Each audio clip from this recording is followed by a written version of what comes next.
بسم الله الرحمن الرحيم. தாய்மார்களே, மிஅராஜ் அவ்வளவு தூரம் அல்லாஹ் அழைத்து 3 விஷயம் கொடுத்தான். அல்லாஹ் சும்மா அவ்வளவு தூரம் அழைச்சு சும்மா விடுவானா? நமக்கு ஒரு நெருங்கிய நண்பரோ உறவினர்களோ தூரத்திலிருந்து வீட்டுக்கு வந்துட்டாங்க, சும்மா வெறும் கையோடு அனுப்புவோமா? அல்லாஹ் 7 வாரத்துக்கு மேல அழைச்சு சும்மா அனுப்புவானா? 7 வாரத்துக்கு மேல அழைச்சி அல்லாஹ் கொடுக்கிறான் கிஃப்ட். பாருங்க, அல்லாஹ் கொடுத்த முதலாவது என்ன தெரியுமா? சூரத்துல் பக்ராவுடைய கடைசி 2 ஆயத், 6566 ஆயத்து ஜிப்ரீல் அலைஹிஸ்ஸலாம் மூலமா அல்லாஹ் கொடுத்தார் ரசூலுல்லாஹ்க்கு. ஆனால் பக்ராவுடைய கடைசி 2 ஆயத்து, ஆமனர் ரசூல் பிமா உன்ஸில இலைஹி மின் ரப்பிஹி வல் முஃமினூன் குல்லுன் ஆமன பில்லாஹி வ மலாயிகத்திஹி வ குதுபிஹி வ ருசுலிஹி லா நுஃபர்ரிகு பைன அஹதின் மின் ருசுலிஹி وقالوا سمعنا واطعنا غفرانك ربنا واليك المصير لا يكلف الله نفسا الا وسعها لها ما كسبت وعليها ما اكتسبت ربنا لا تؤاخذنا ان نسينا او اخطانا ربنا ولا تحمل علينا اصرا كما حملته على الذين من قبلنا ربنا ولا تحملنا ما لا طاقه لنا به واعف عنا واغفر لنا وارحمنا انت مولانا فانصرنا அலல் கௌமில் காஃபிரீன்.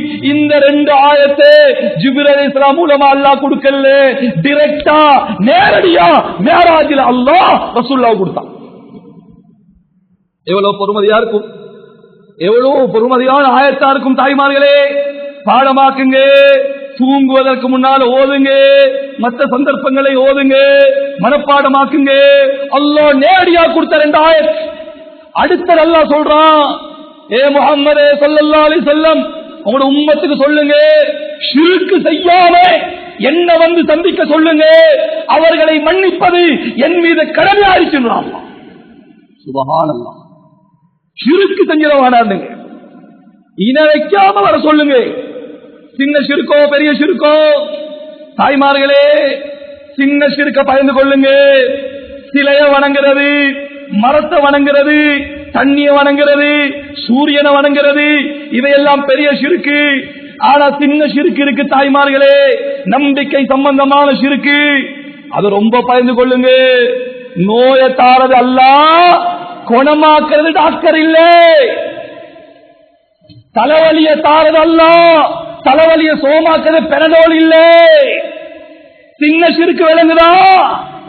பெனடோலின் மூலமா அல்லாஹ் குணமாக்குறான், தண்ணி மூலமா அல்லாஹ் தாரத்தை போக்குறான், சாப்பாடு மூலமா அல்லாஹ் பசிய போக்குறான்.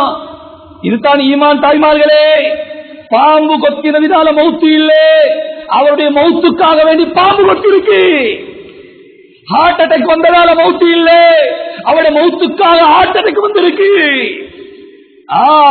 தண்ணீர்ல மூழ்கடிக்க மட்டும் மௌத்து இல்லை, அவருடைய மௌத்துக்காக தண்ணீர்ல மூழ்கடிக்கப்பட்டிருக்கிறாரு. இதுதான் ஈமான்தாரியுடைய பேச்சு, இதுதான் உண்மை. பாம்பு கொத்தினதினால மௌத்துன்னா, இந்த உலகத்துல யாருக்கெல்லாம் பாம்பு கொத்தப்பட்டதோ அவங்க எல்லாம் மௌத்தாயிருக்கணும். பெனடோல் குடிச்சா தலைவலி போகும்னா, இந்த உலகத்துல யாரெல்லாம் தலைவலிக்கு பெனடோல் குடிச்சாங்களோ அவங்க தலைவலி போயிருக்கணும். தண்ணீர்ல மூழ்கடித்ததினால மௌத்துன்னா, இந்த உலகத்தில் யாரெல்லாம் தண்ணில மூழ்கினாங்களோ அவங்க எல்லாம் மௌத்தா இருக்கணும். இல்ல தாய்மார்களே, சுனாமில போயே திரும்பி வந்திருக்கிறாங்க, பிளைட்ல விழுந்து கீழே விழுந்து தப்பிச்சிருக்கிறாங்க. சின்ன ஷிர்க பயந்து கொள்ளுங்க. ஏண்ட மூத்த பையன் ஜப்பான் போவலன்னா ஏண்ட குடும்பம் நடு தெருவுல நவுதுபில்லாஹ் ஷிர்கான வார்த்தை. தாய்மார்களே, ஏன்னா மூத்தவன் ஜப்பான் போல சுட்டி தப்பியாம், அவ ஜப்பான் ரப்பா. ஏண்ட மாப்பிள ஃபேக்டரி இல்லன்னா நாங்க முடிஞ்சு. தாய்மார்களே, ஆகையால் அல்லாஹ் சொல்றான், ஷிர்க் செய்யாம வர சொல்லுங்க, நான் மன்னிக்க மேல கடமைன்றான். 3வது அல்லாஹ் தொழுகையை கொடுத்தான். தாய்மார்களே, தொழுகையை கொடுத்தான். எவ்வளவு பொறுமதியா இருக்கும். தொழுது கொள்ளுங்க தாய்மார்களே, தொழுது கொள்ளுங்க. உங்களுக்கு நிர்ணயிக்கப்பட்ட சில நாட்களை தவிர மற்ற நாள்ல தொழுகை விட அனுமதி இல்லை. அவன் பைத்தியக்காரன் ஆகணும் அல்லது மயக்கமுற்று கீழே விழணும், இதமாய் 2-3 சந்தர்ப்பங்களை தவிர தொழுகையை விடுவதற்கு அனுமதி இல்லை. இல்லை இல்லை தொழுகையை விட்டுறாயிங்க. தொழுகையை விட்டவை எதை தொட்டாலும் தரித்திரம் தாய்மார்களே. எந்த லாபமும் எதிலையும் கிடைக்காது, எந்த நிம்மதி எதிலையும் கிடைக்காது. தொழுகை அல்லாஹ் தன்னின் பக்கம் அழைத்து கொடுத்த சாமா. ஆக மேலான தாய்மார்களே, சோதர்களே, அல்லாஹ் சுப்ஹானஹு வ தஆலா ஹஜ்ரத் ரசூலுல்லாஹ் ஸல்லல்லாஹு அலைஹி வஸல்லம் மூலமாக நமக்கு சகலவிதமான அறிவையும் சகலவிதமான விஷயம் சொல்லித் தரப்பட்டிருக்கு. ஆக தாய்மார்களே, அல்லாஹ்வுக்கு அடிமையாக வாழுங்க. உலகத்தில் அப்படி வாழும் பொழுது நமக்கு தோதுவான கனவே, நம்மளை சந்தோஷப்படுத்துற கனவே, நம்மளை கண்களை குளிர வைக்கிற பிள்ளைகள், நம்முடைய சொல் பேச்சு கேட்கிற பிள்ளைகள், நம்முடைய மருமகன், நம்முடைய பேரை, நம்முடைய பேத்தி, இவையெல்லாம் அல்லாஹ் மாஷா அல்லாஹ் கண்ணு குளிர்ச்சியா தருவான் தாய்மார்களே.